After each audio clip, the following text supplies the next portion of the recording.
Casa de Oración Santa Fe te invita a sus reuniones. Miércoles 8 p.m, domingos 8 a.m. y 11 a.m. Estamos ubicados: Plaza Santa Fe, Boulevard República de Honduras 104, Interior 9, Hacienda Santa Fe, Tlajomulco de Zúñiga, Jalisco. Casa de Oración Santa Fe, un lugar para adorar.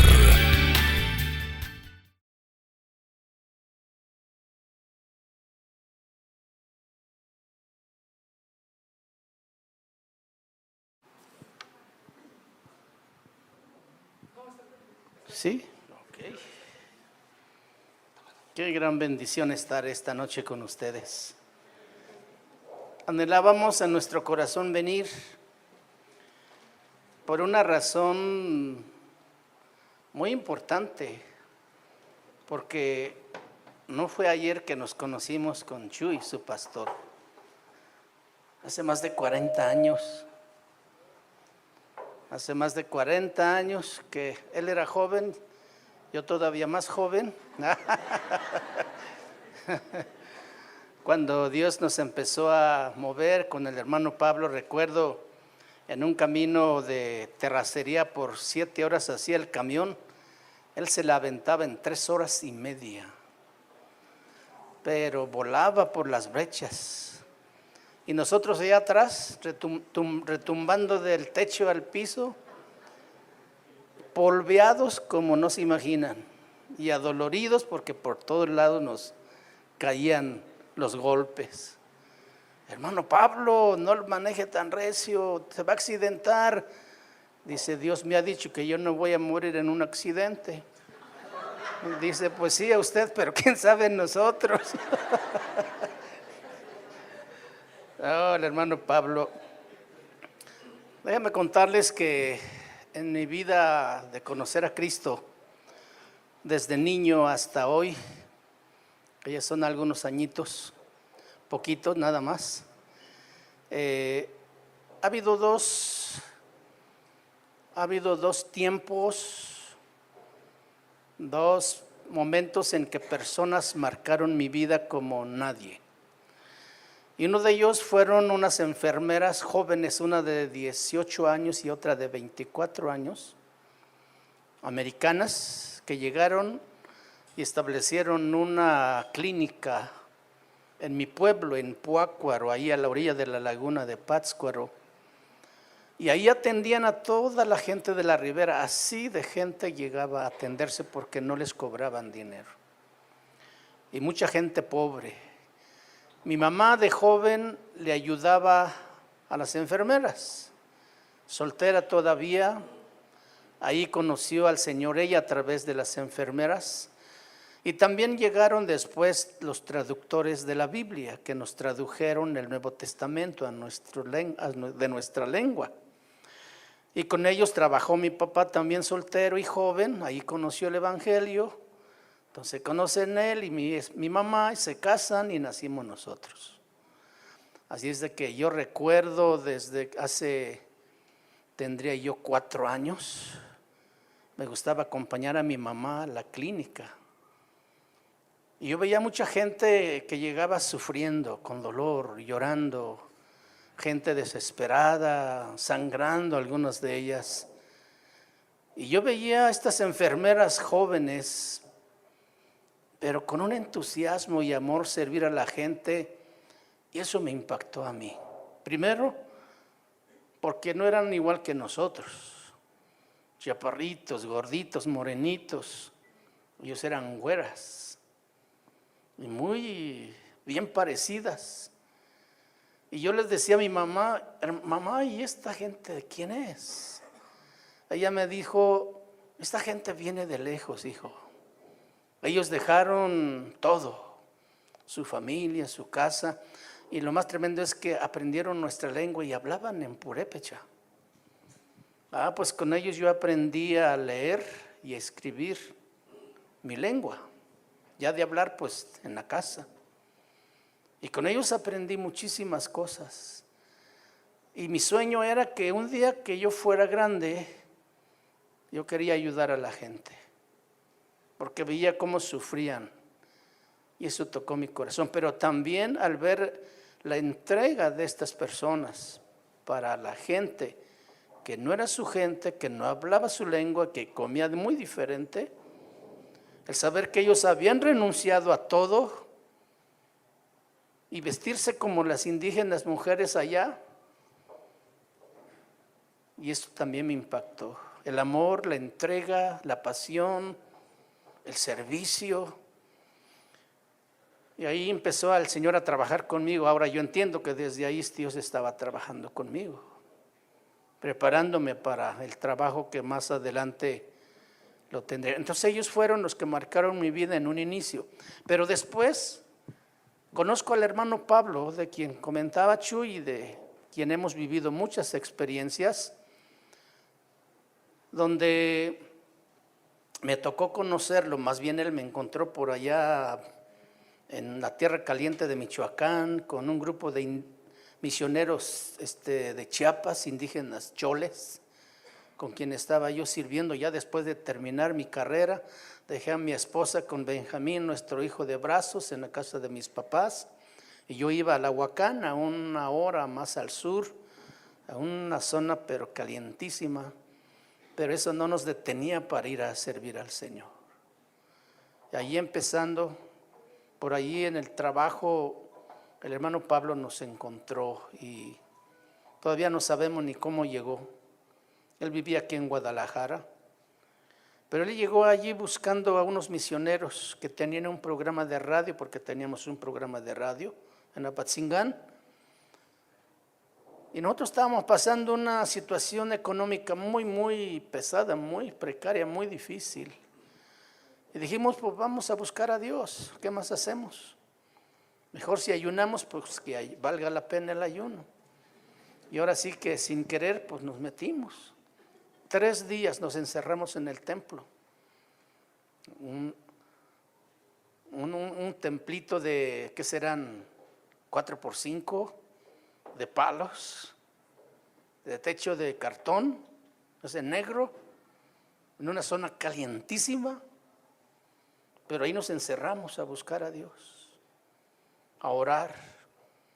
Ahí cantábamos, ahí orábamos, ahí nos enseñábamos, ahí dormíamos, ahí todo. Nomás salíamos a bañarnos a las 5 de la tarde para la reunión a las 6. Y teníamos unos cultos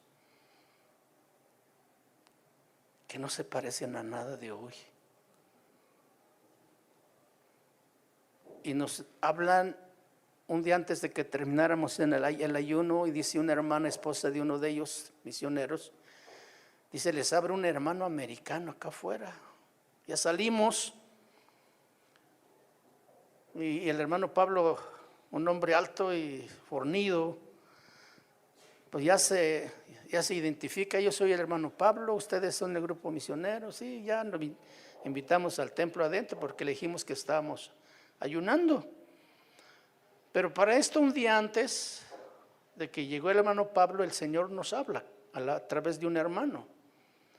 Nos dio una palabra y nos dijo, yo he escuchado sus oraciones, yo he visto su necesidad y estoy enviando ayuda de lejos. Eso fue todo lo que nos dijo. Pasó ese día, no pasó nada, dijimos, pues está tan lejos. Posiblemente por ahí viene en el camino. Y pues sí, ya venía en el camino porque al día siguiente llegó.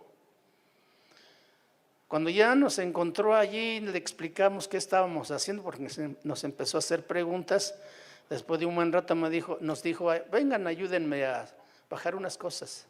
Salimos, traía una Ford con camper llena de víveres, costales de arroz, de azúcar, de maíz, frijol, aceite, todo, jabón. No, nosotros nos espantamos.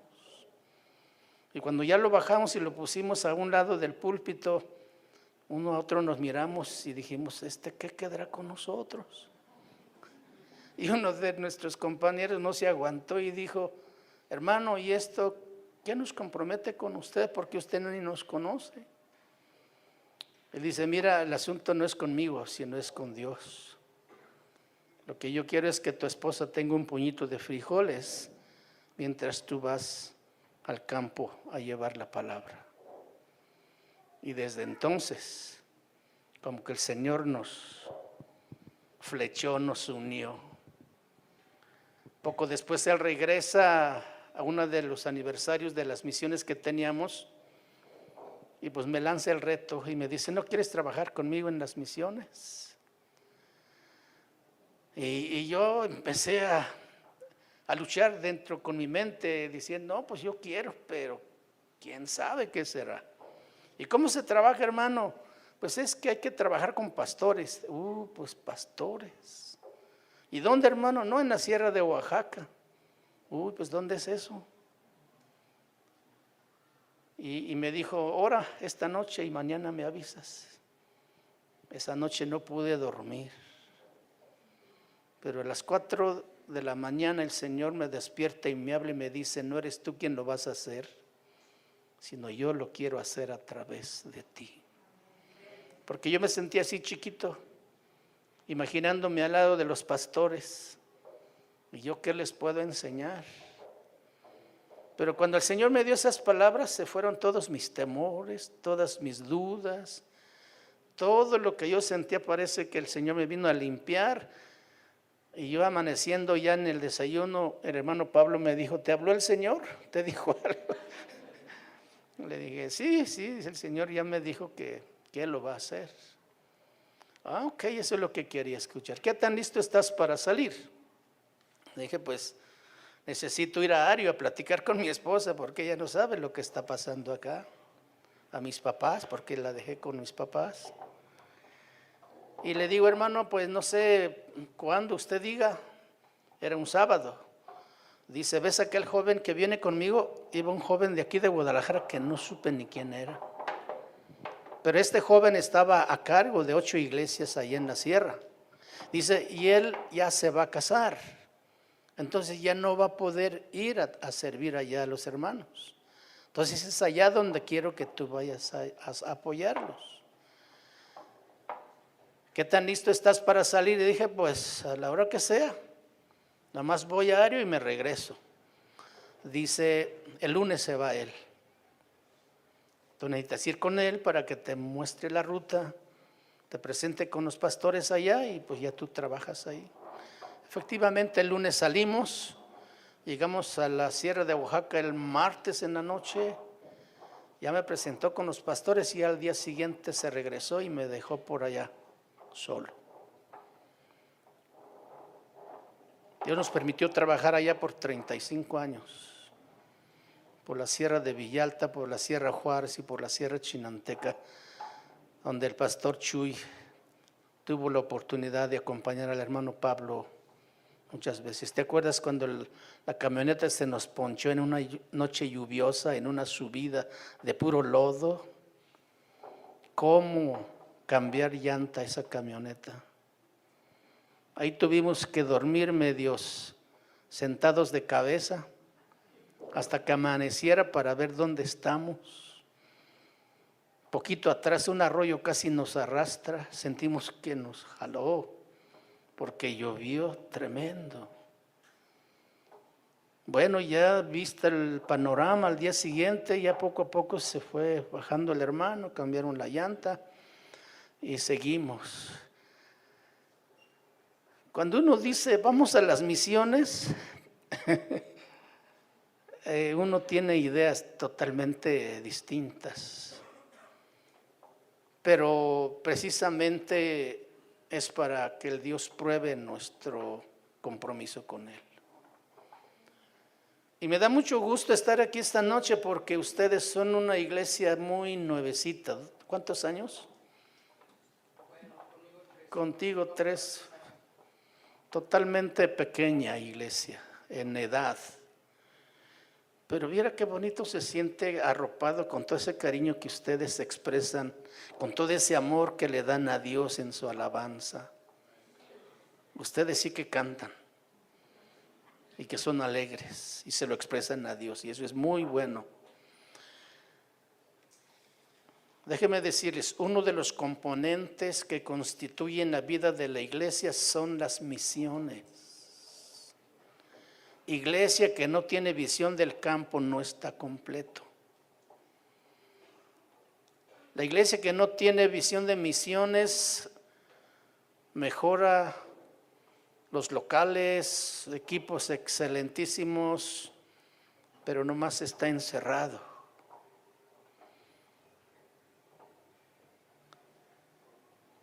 Según las Escrituras, según la palabra de Dios, misiones no es una actividad periférica de la iglesia.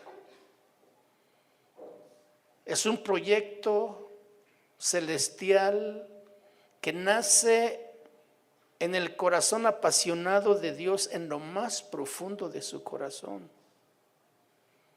Y Dios quiere que su iglesia. Cuando yo escuché esta noche llegando aquí que este es el municipio más grande de Latinoamérica, yo sé por qué ustedes están aquí. Ustedes también ya lo saben. O sí, o tal vez alguien no lo sepa. Pero Dios los trajo aquí para brillar en toda esta ciudad. Y recuerdo la palabra que me dio el hermano Pablo hace 15, 20 años atrás. Yo no se los voy a decir, pero este es el comienzo, es el inicio.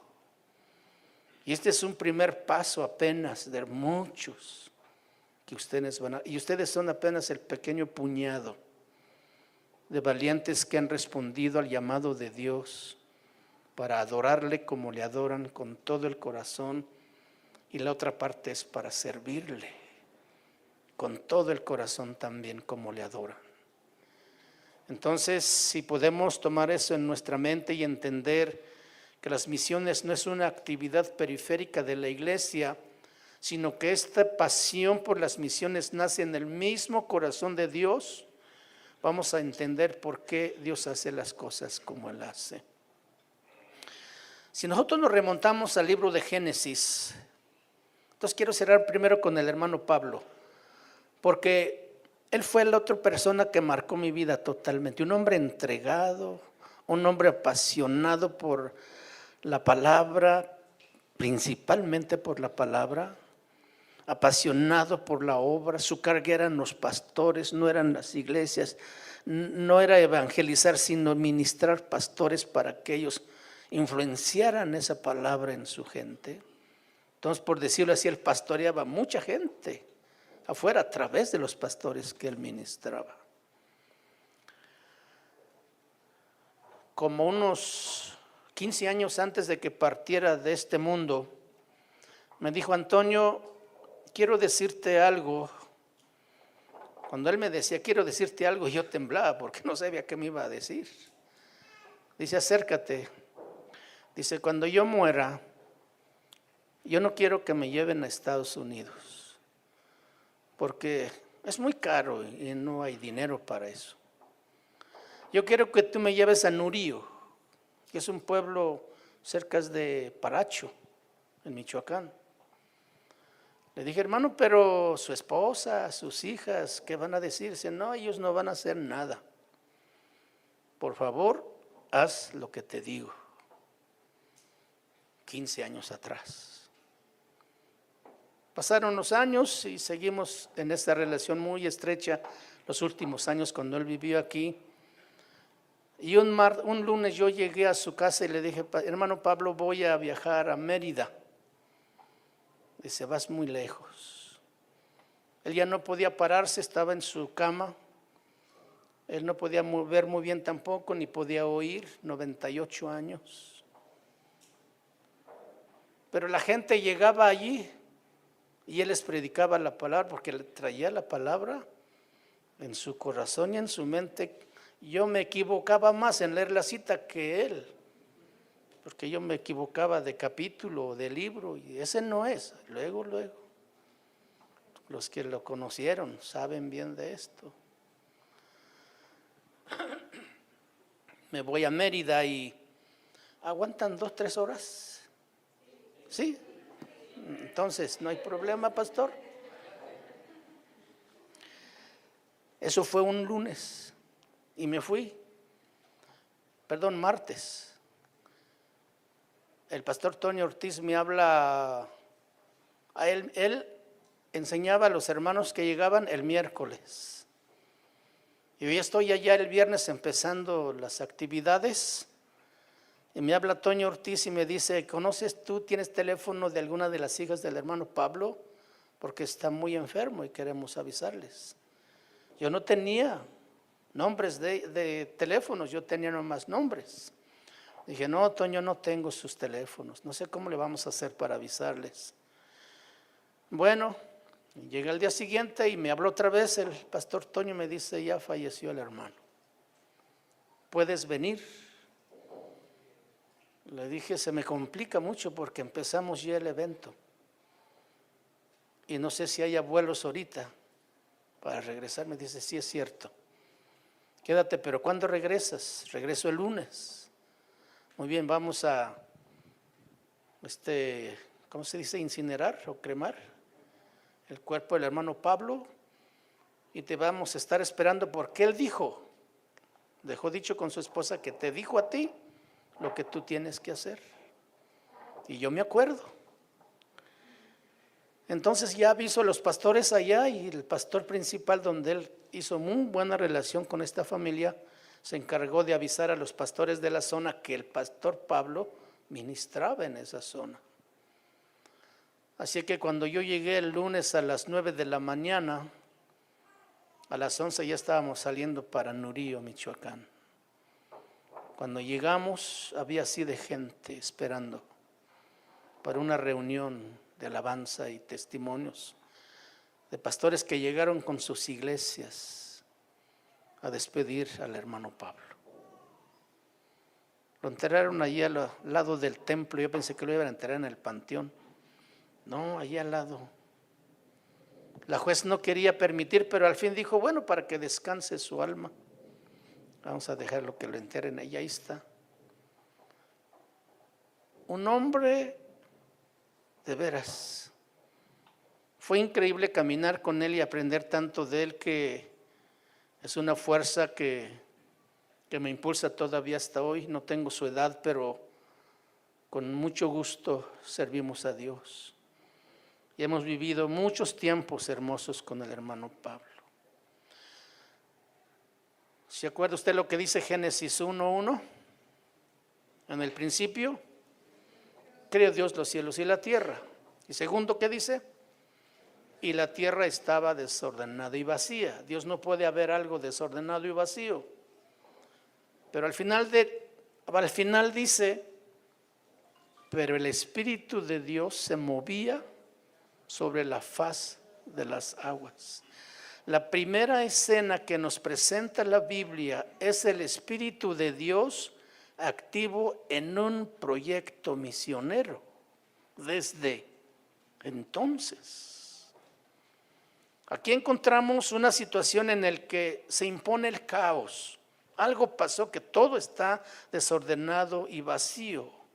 Una realidad donde no puede prosperar nada bueno en ese lugar, ni surgir la vida tampoco. Además, como el caos no tiene posibilidad de cambiar por sí mismo, esta situación necesita la intervención de alguien externo.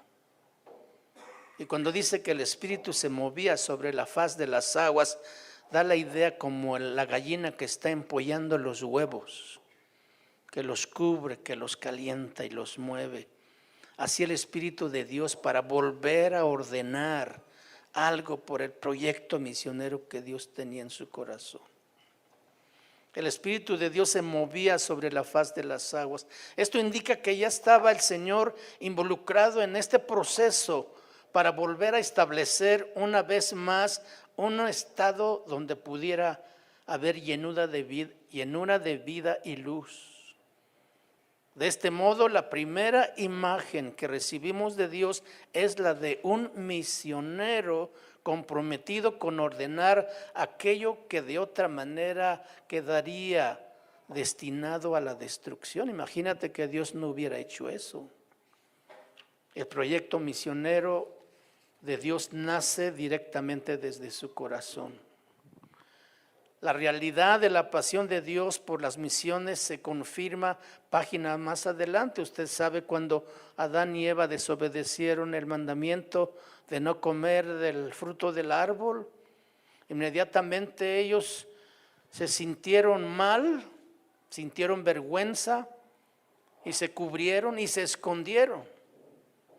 Cuando Dios desciende como de costumbre a platicar con ellos, yo siempre he pensado, ¿qué platicaba Dios con Adán y Eva cuando no había pecado? Hoy tenemos tanto problema para escuchar la voz de Dios. Para ellos era tan natural y seguramente el momento más esperado por esta pareja. Pero cuando Dios desciende en esa vez, su pareja no está allí. Algo sucedió. Otra vez las tinieblas cubrieron la creación. Y la pregunta que surge del corazón de Dios es, ¿dónde estás tú? Adán, ¿dónde estás tú? Dios no sabía dónde estaba Adán. No necesitaba llamarlo para encontrarlo, él sabía exactamente. Pero esto estaba diciendo dos cosas. Primero, estaba expresando un profundo dolor del corazón de Dios que nos creó para vivir en comunión con Él, porque el pecado rompió esa comunión. El pecado nos separa de Dios. Y por eso la pregunta, ¿dónde estás tú? No es tanto porque no supiera dónde estaba, sino que Él está expresando un dolor, porque algo trágico sucedió. Y segundo, también para darle al hombre una oportunidad de reconocer su error. Pero el hombre prefirió echar la culpa a la mujer y la mujer al diablo. Otra vez el problema está ahí. Esta interrogante, mis queridos hermanos, es el latir mismo de su corazón. Un corazón que no dejará de latir y hacer al hombre esta misma pregunta en toda la historia. Y hoy esta noche nos dice también, ¿dónde estás tú? En este proyecto misionero de Dios.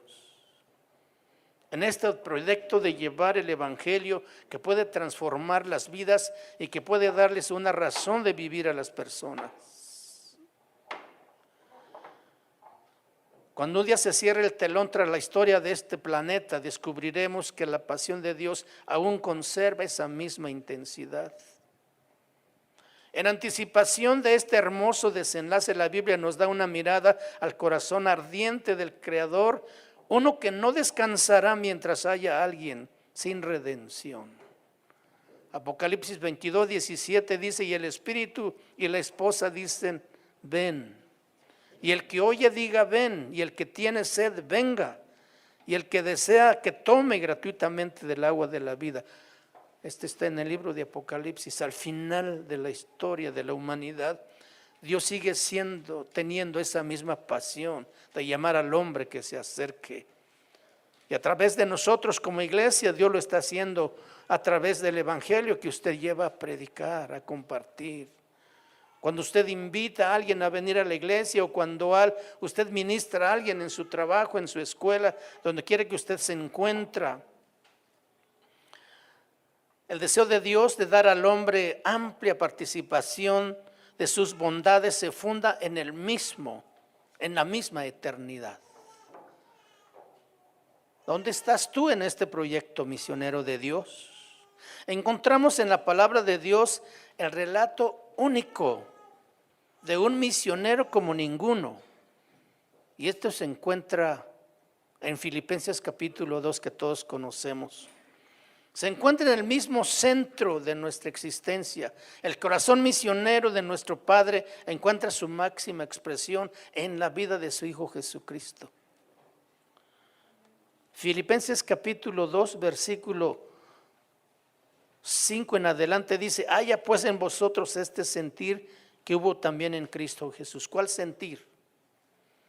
Cuando la decisión te tomó en la eternidad, allí en la Trinidad, que Dios la diseñó para rescatarnos y redimirnos, Jesús estuvo complacido y de acuerdo en venir.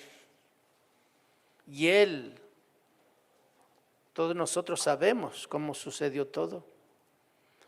Y el apóstol Pablo, Dios a través de él nos dice: haya pues en vosotros este sentir que hubo también en Cristo Jesús, el cual siendo en forma de Dios, no estimó el ser igual a Dios como cosa que aferrarse, sino que se despojó a sí mismo, tomando forma de siervo, hecho semejante a los hombres, y estando en la condición de hombre se humilló a sí mismo, haciéndose obediente hasta la muerte y muerte de cruz. Por lo cual Dios también le exaltó hasta lo sumo y le dio un nombre que es sobre todo nombre, para que en el nombre de Jesús se doble toda rodilla de los que están en los cielos y en la tierra y debajo de la tierra, y toda lengua confiese que Jesucristo es el Señor, para gloria de Dios. Aquí encontramos resumido toda la trayectoria misionera del Hijo de Dios. Que si nosotros queremos también ser efectivos en este trabajo o en esta tarea que nos encargó el Señor, como lo cumplió su Hijo, necesitamos también seguir estos pasos muy interesantes, muy necesarios además, porque de otra manera no podemos hacer la obra de Dios. Primero, se requiere de una renuncia a sus derechos. ¿Una renuncia a qué? A sus derechos. Él no consideró el hecho de ser igual a Dios como cosa a que aferrarse. Si tú quieres ganar a las personas para Cristo, lo primero que tú tienes que hacer es renunciar a tus derechos de comodidad, a tus derechos de vivir bien, de tener todo, y aventurarte en fe y en valor a servir al Señor donde Él te envíe. No donde nos gusta ir, no donde pensemos que nos va a ir bien, porque este camino del trabajo misionero es una vida muy emocionante. Además, porque tú no sabes cómo Dios lo va a hacer. Y la gran bendición y honor que nos da el Señor es invitarnos para que lo haga a través de nosotros. Tenemos un tesoro invaluable que es el Evangelio, que transformó nuestras vidas. Un Salvador que perdonó nuestros pecados cuando nos arrepentimos.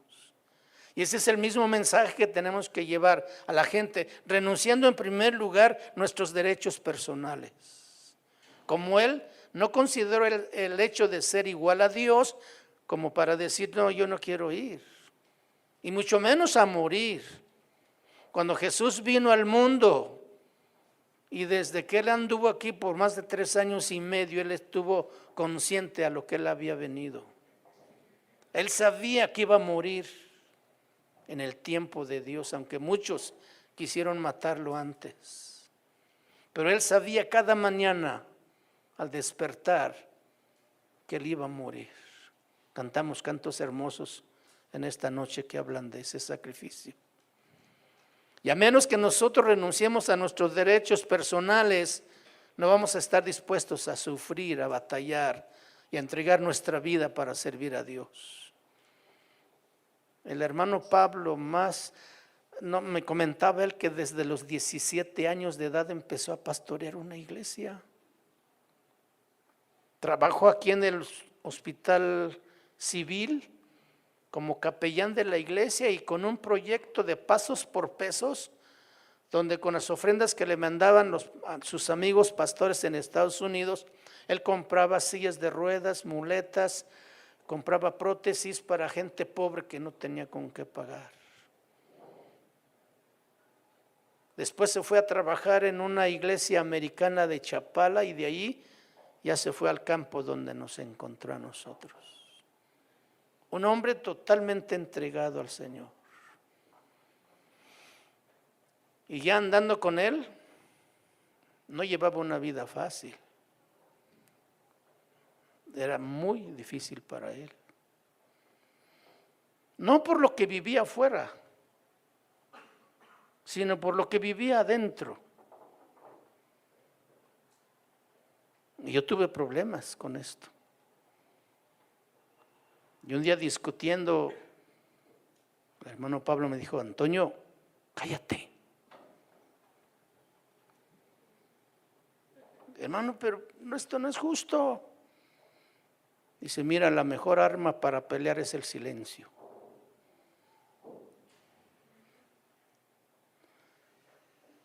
Y era aprender en silencio de un hombre que entregó su vida. Estuvo predicando el miércoles y el sábado partió con el Señor. Alguien le preguntó, hermano Pablo, ¿y usted cuándo se va a jubilar? Le dijo 5 minutos después de muerto.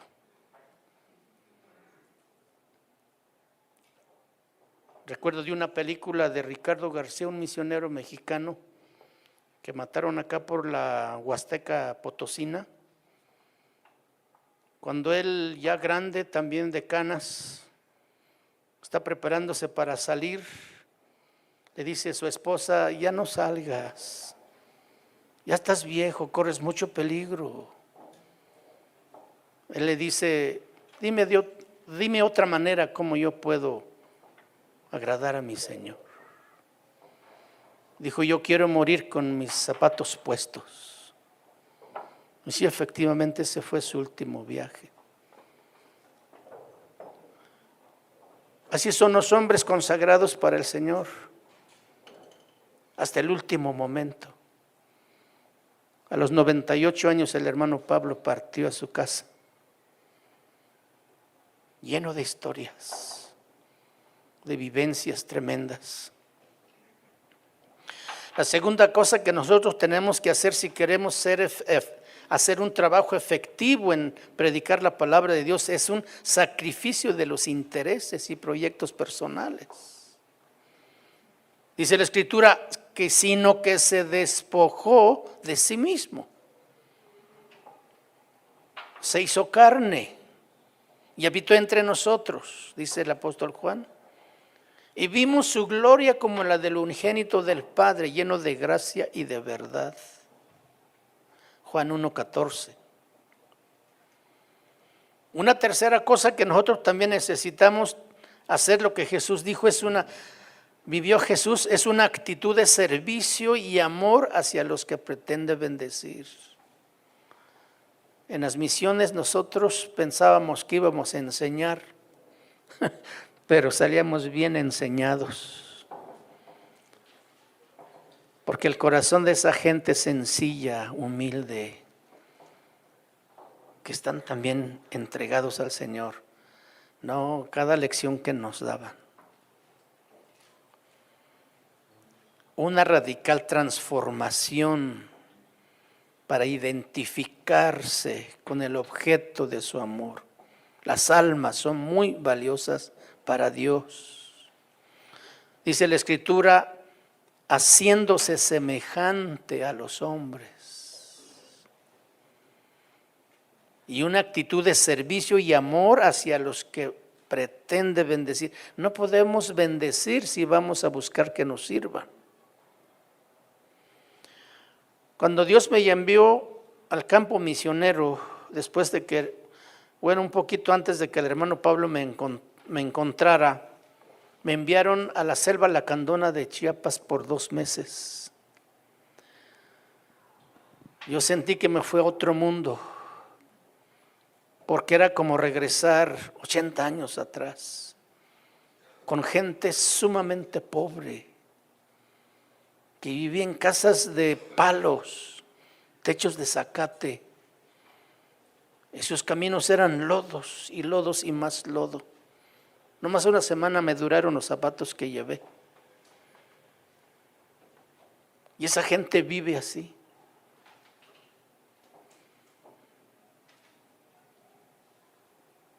Si uno no está dispuesto con una actitud de servicio y amor, no la va a hacer. Pero no necesitas ir a la selva lacandona. Solamente date la vuelta en la cuadra de tu casa. Solamente allí al lado de tu escritorio donde trabajas. O allí por la puerta de la escuela donde entras. Ahí está tu campo misionero. Ese es tu lugar que Dios te envía. Estudiar es bueno y yo no estoy en contra de eso. Prepararse es necesario. pero olvidamos que en esta vida estamos solamente de paso y que tenemos una gran encomienda, una gran responsabilidad de llevar la palabra a esa gente que no conoce a Dios.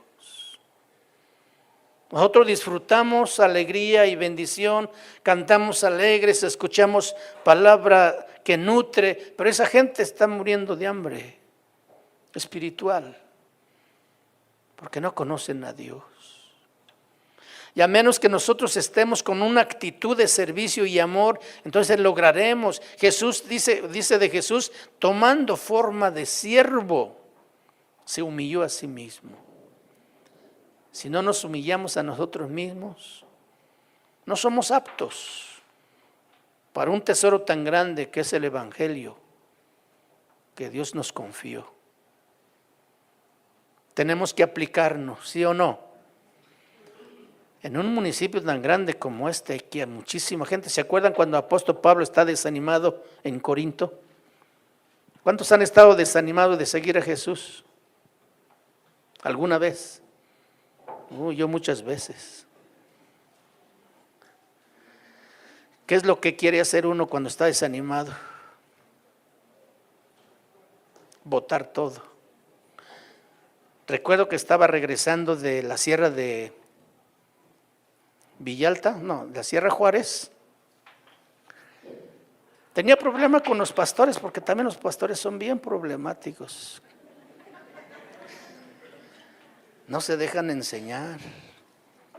Creen que ya lo saben todo y creen que uno no puede decirles nada.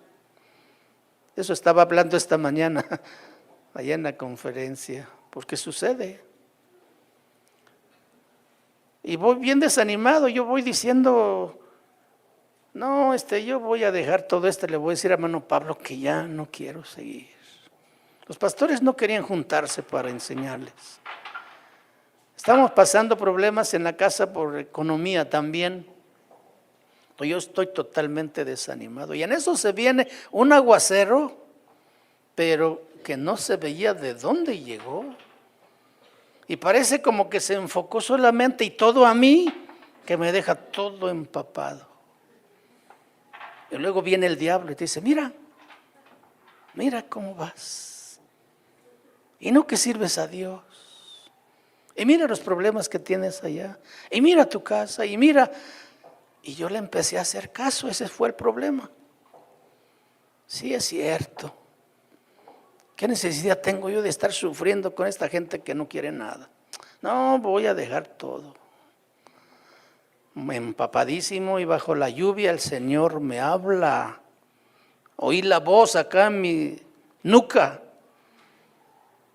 Me dice, hijo. Cuando esa palabra escuché, me desarmó totalmente. Dice, ¿por qué piensas así de mí? No dijo de mi obra, sino de mí. Yo olvidé que estaba sirviendo a Dios. Yo pensé que sirviendo a los pastores y rebeldes. Olvidé que era Dios a quien yo servía. Y esto puede pasarnos. Cuando perdemos el enfoque, cualquier cosa nos puede desestabilizar. Dice, ¿por qué tomas esa actitud conmigo? Si yo he estado contigo, aquí voy contigo. Yo no pude resistir, doblé mis rodillas allá en la montaña, en el camino de barro, y oré al Señor y dije, Señor, perdóname. Yo estoy mal. Perdóname, Señor, y ayúdame, porque soy débil. El Señor me habló las palabras que le dijo a Josué, si tú no te apartas a derecha ni a izquierda, yo haré prosperar tu camino. Esas fueron como unas triple dosis de inyecciones de vitaminas que me llegaron de fuerza y me paré bien valiente. Le dije, diablo, tú no vas a lograr tus propósitos. Que yo voy a seguir sirviendo a Dios y te voy a dar guerra hasta el último momento. Qué bueno que usted no se ha desanimado. Qué bueno que usted no pasa por esos momentos, pero sucede. Hay situaciones que enfrenta uno cuando no está uno dispuesto a servir en amor a los hermanos. tomando porque uno tiene que hacerse al nivel de ellos. Yo recuerdo cuando fui a la Selva Lacandona, recién egresado de la universidad, preparé mis sermones, me preparé porque iba a ir a predicar. Y en la primera noche que me pusieron a predicar a los indígenas choles con un intérprete, y cuando yo quiero llamar a la gente, nadie se mueve, ni pestañaron. Y yo dije, yo no sirvo para esto. Me sentí fatal. Ya llegando a la casa le pregunto al pastor, ¿qué fue lo que pasó? Porque según yo prediqué un buen sermón, pero no vi la respuesta de la gente. Dices que la gente no te entendió, pero tenía intérprete. Dice, pues él interpretó lo que quiso. Porque tampoco él te entendió.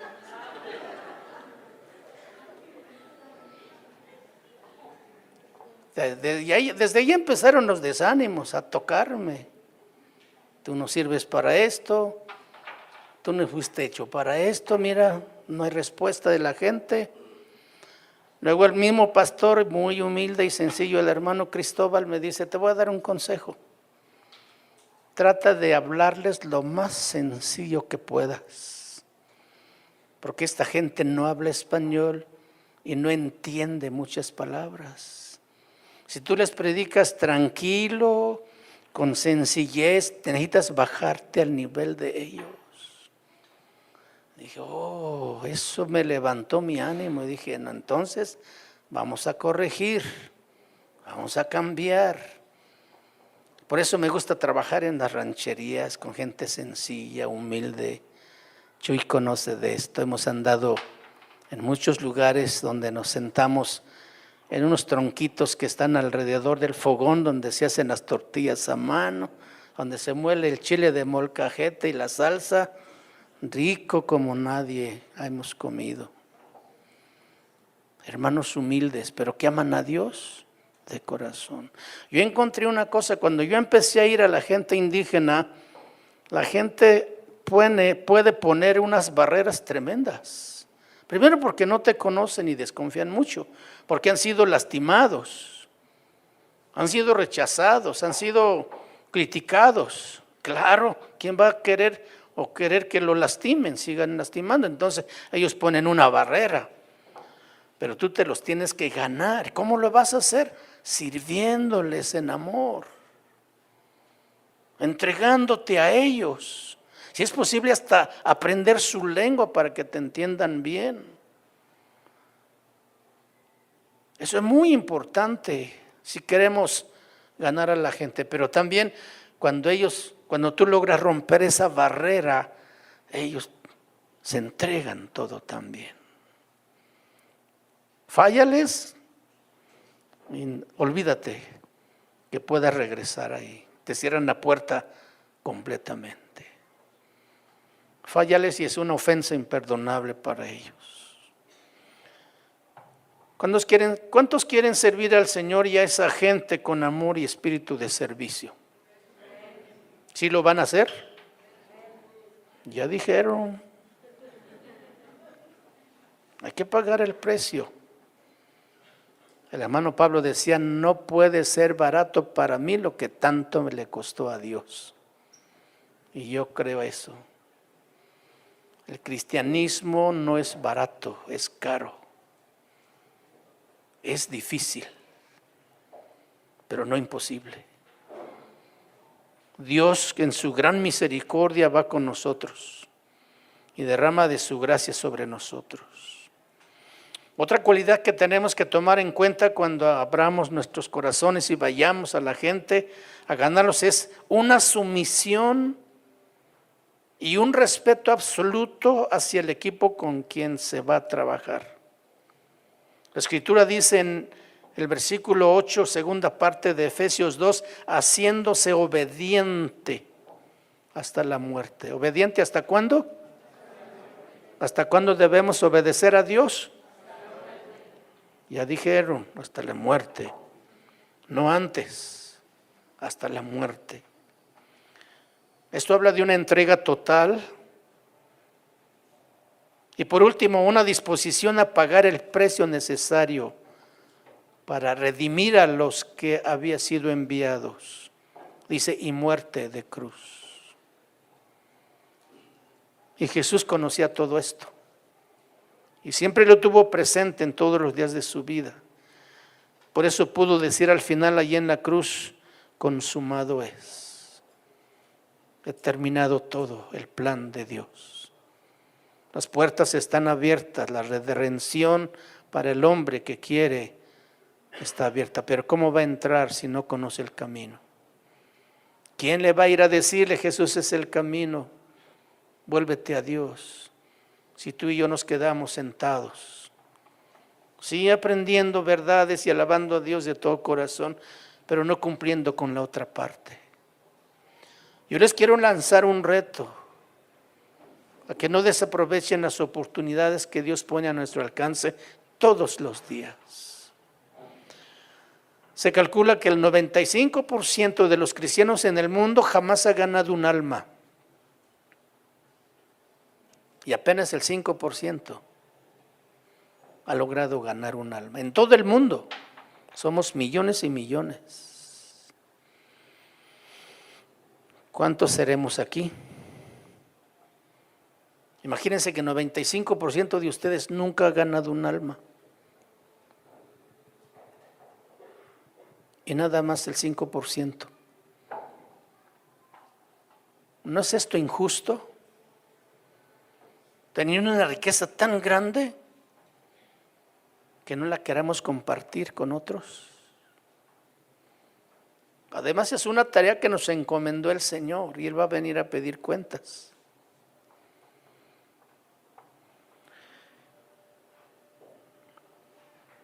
El sacrificio de Cristo constituye la más genuina expresión de lo más profundo deseo de Dios, de abrir el camino para que la vida del hombre vuelva a ser auténtica, así como renovó toda la creación de Dios, que le volvió a dar vida y después que cayó la oscuridad otra vez por el pecado y después por muchas otras veces Dios sigue trabajando para volver a la vida lo que se ha destruido.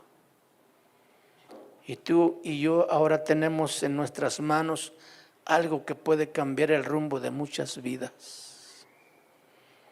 Podemos llevarles luz para que ellos se encuentren el camino. Jesús no murió en vano. Él murió para darnos salvación y para que también nosotros compartamos esa bendición. ¿Se acuerdan de Isaías? Cuando tuvo la visión en el templo, dice que la gloria de Dios descendió e Isaías se sintió que moría porque dice, ay de mí, que soy hombre de inmundos labios y que vivo en medio del pueblo que tiene labios inmundos. Mis ojos han visto al Señor. O sea, dice, yo no voy a vivir. ¿Quién puede vivir ante la manifestación gloriosa de la presencia de Dios? No hay hombre que resista.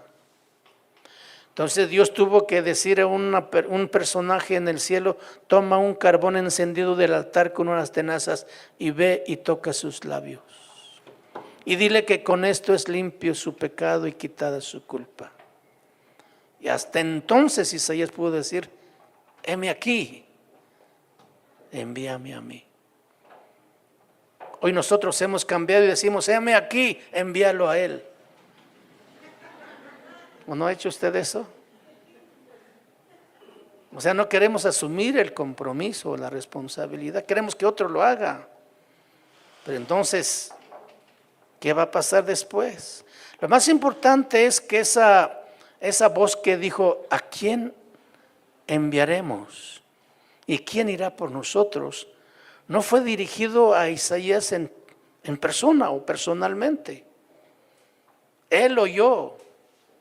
Y cuando ya estaba convencido de su condición, que Dios había quitado su culpa, así como Dios nos perdonó, él pudo decir, heme aquí, yo quiero ir.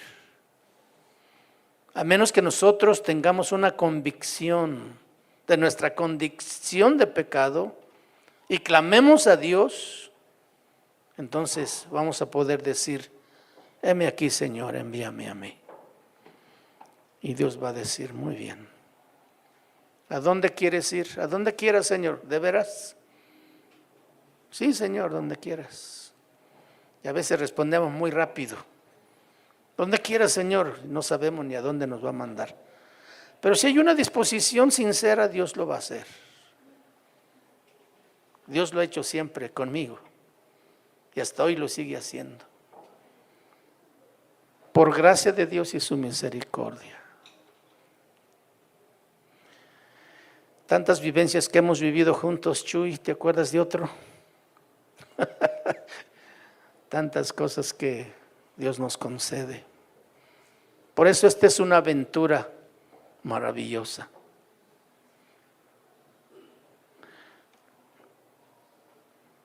Un día me robaron mi mochila, Chuy, en el camión.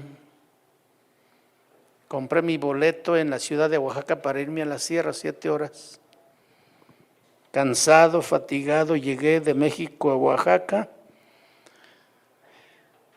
Subí mi maleta en el portabultos y por cansado que iba me quedé dormido. Yo dije, ay, mi cartera se me va a caer aquí, mejor lo pongo en mi maleta. Y me dormí, cansado. El chofer encendió el motor para salir y, ya bueno, qué bueno, ya vamos a salir. Media hora para salir de la ciudad.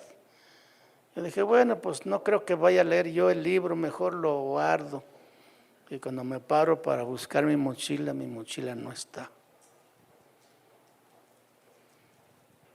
¿Alguien vio una mochila azul? Nadie dijo nada. Yo hice el intento de bajarme a buscar, pero pues ¿a quién busco?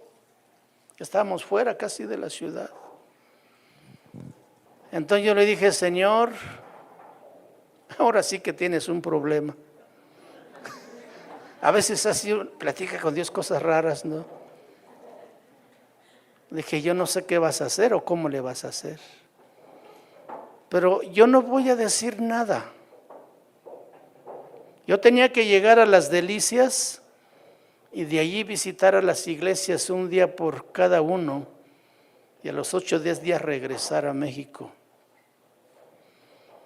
Y yo le dije, Señor, yo no voy a decir a nadie lo que pasó. Yo quiero ver qué tú vas a hacer.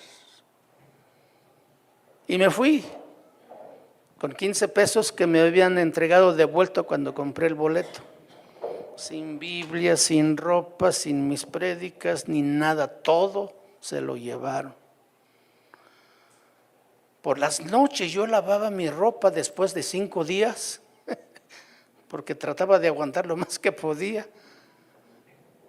Y exprimía lo mejor que podía y al día siguiente me lo ponía mojado. Y nadie me decía nada. Pedía prestada la Biblia para enseñarles. Y nadie me dio ofrendas esa vez. Otras veces algún hermano se acercaba y me decía, hermano, para que te tomes un refresco en el camino. O para ti, hermano. Llegó el tiempo de regresar y yo con mis 15 pesos. Y me subo al camión.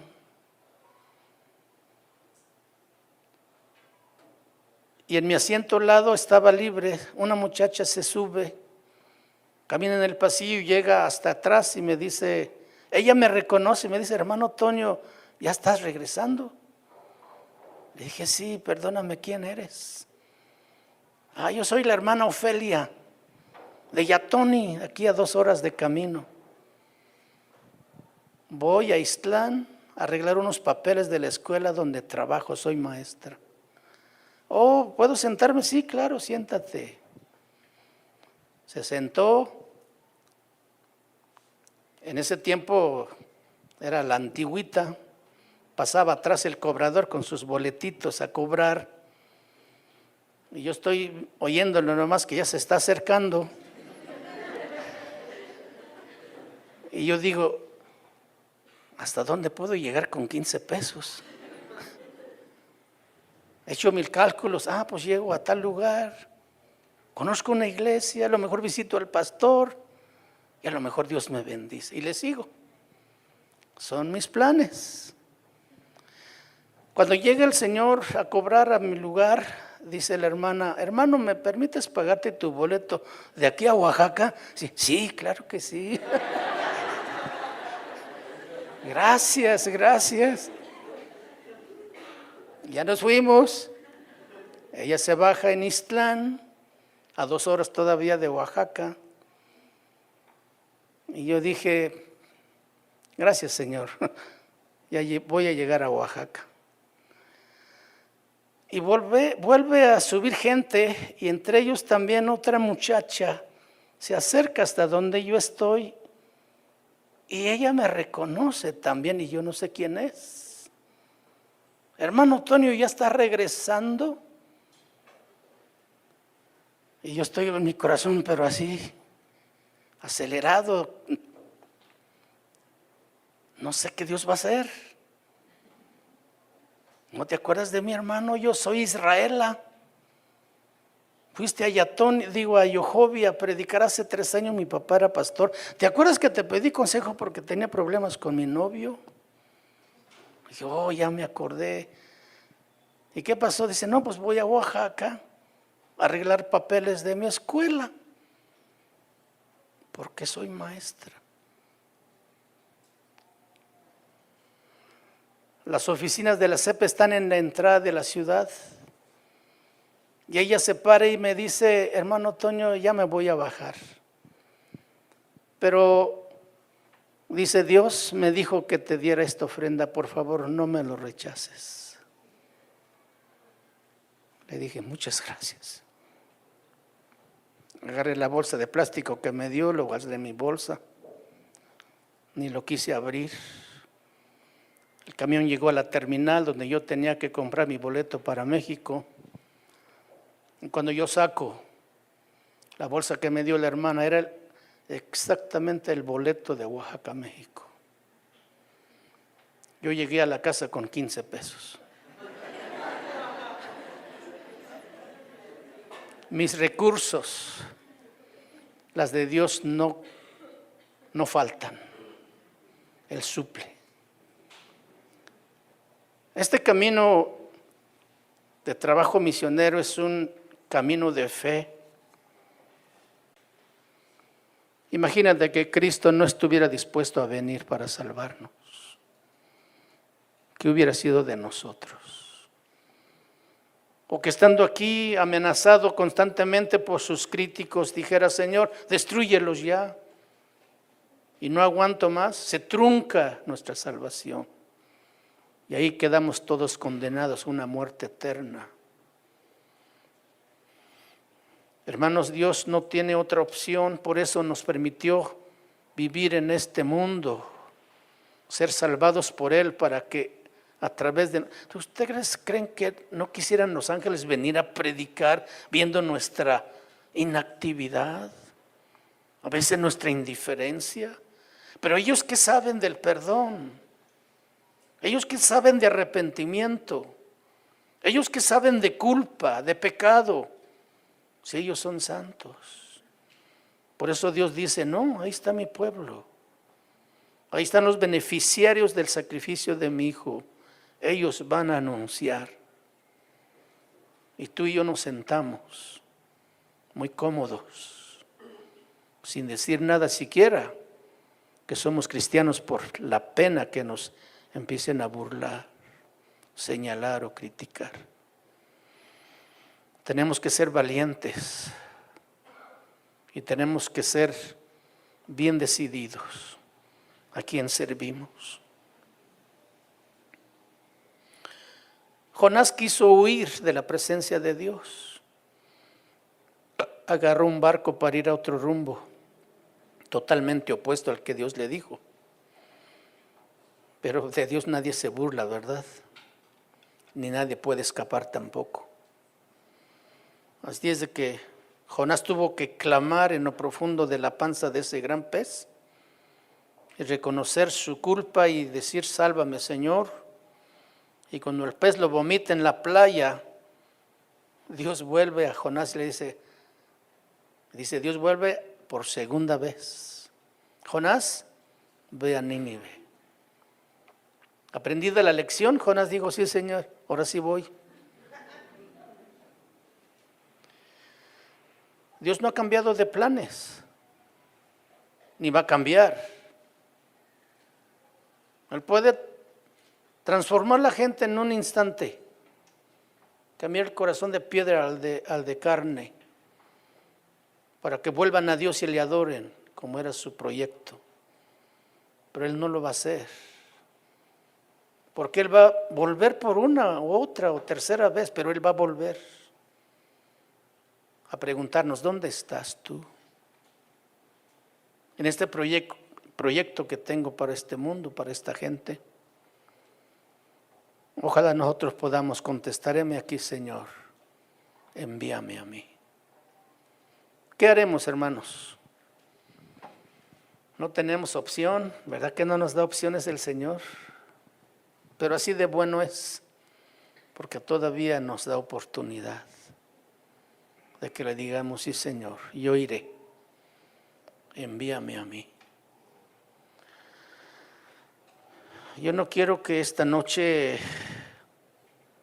por emoción o por cualquier otra cosa, te atrevas a decirle: Señor, yo voy, si no estás dispuesto.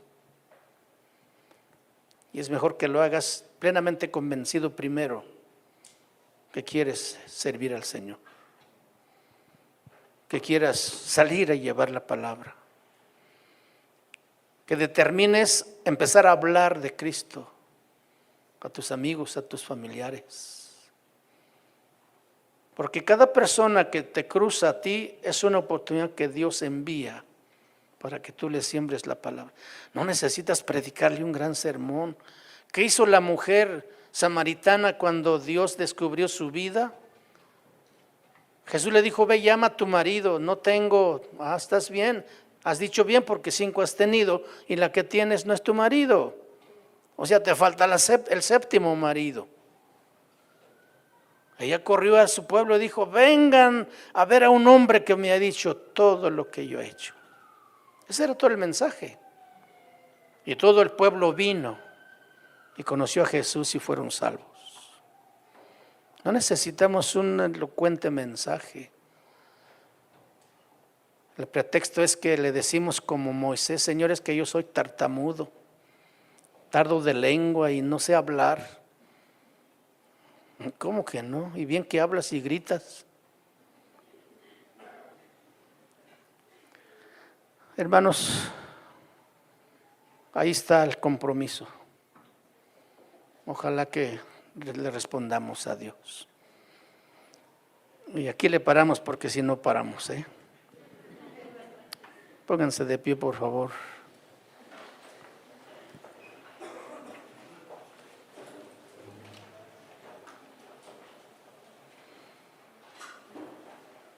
Y cuando gusten ir a un viaje misionero, todavía estamos haciendo viajes misioneros.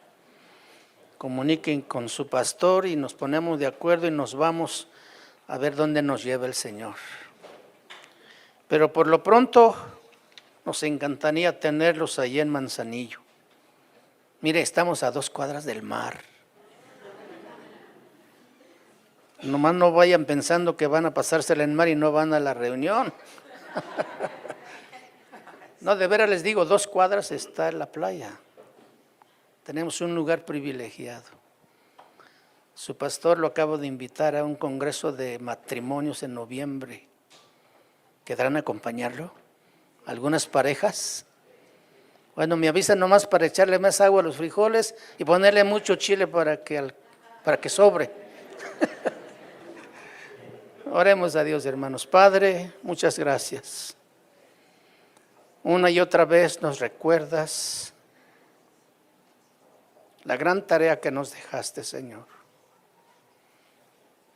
Y tú no olvidas, Señor, tu proyecto, porque esto está instalado en tu corazón. Y deseas que tu pueblo cumpla esa misión que le encargaste. Y nosotros queremos ser obedientes a ti, Señor. Pon esa pasión, ese amor, esa entrega en el corazón de mis hermanos, Señor, para que respondan al llamado que tú haces, Señor, para predicar tu palabra, Señor. Que no necesitamos ir a Francia, África, India o Marruecos. Que vayamos a la calle vecina, a la casa de al lado, donde tú nos pongas en este lugar, Señor, para obedecer tu mandamiento y cumplir tu propósito. Gracias porque siempre nos hablas con amor y nos esperas con paciencia a que tomemos una decisión. Bendice esta palabra en nuestro corazón, Señor, y permite que retumbe en lo más profundo de nuestro ser, hasta que podamos responderte y decir: sí, Señor, yo iré. Gracias te damos en el nombre de Jesús. Amén. Amén. Casa de Oración Santa Fe te invita a sus reuniones. Miércoles 8 p.m, domingos 8 a.m. y 11 a.m. Estamos ubicados: Plaza Santa Fe, Boulevard República de Honduras 104, Interior 9, Hacienda Santa Fe, Tlajomulco de Zúñiga, Jalisco. Casa de Oración Santa Fe, un lugar para adorar.